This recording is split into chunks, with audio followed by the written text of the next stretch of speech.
this time what we did differently, as far as Udi, you are aware that it was a 2016, it was a shallow thrust and it was launch pad we were looking at.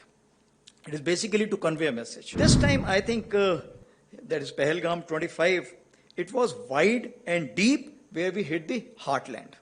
This was the first time we hit the heartland, and of course our target was the nursery and the masters. This has never been done, and even Pakistan was not expecting that the heartland will be hit, and that's what came as a shocker to them. It was a new normal where our forces were always prepared for a conventional operations. When you go for such kind of offensives, what happens, you need to always look at what the other side is thinking and how this chess is going to get played. So what we did, we created a red team. So this time what we did differently, as far as Udi, you are aware that it was a 2016, it was a shallow thrust and it was launch pad we were looking at. It is basically to convey a message. As for Balakot in 2019, we were looking at penetrating through J&K, going across to training camps which are in Pakistan, and again a kind of giving a punishment. But this time I think that is Pahalgam 25, it was wide and deep where we hit the heartland. This was the first time we hit the heartland, and of course our target was the nursery and the masters. And like I told you, and this has never been done, and even Pakistan was not expecting that the heartland will be hit, and that's what came as a shocker to them. But were we prepared for it? Yes, we were prepared for it to absorb the blowback which will come up.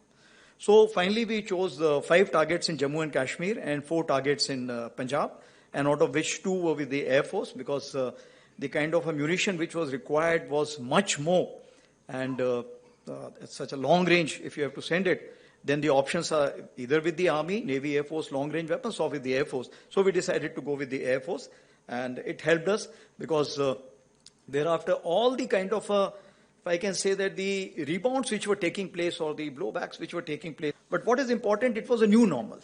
It was a new normal where our forces were always prepared for a conventional operations.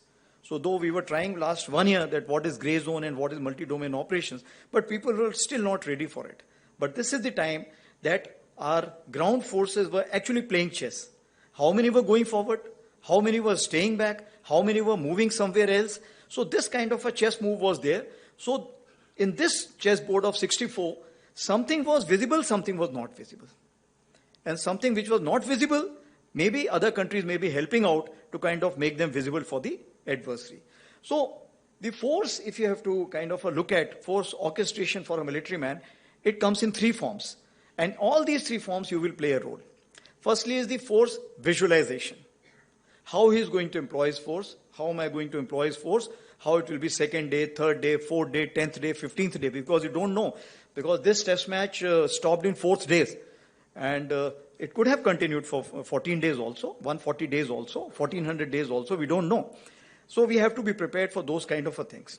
Second is force preservation. Force preservation is important because you have to live to fight another day and you have to kill the other person. That's what is your job.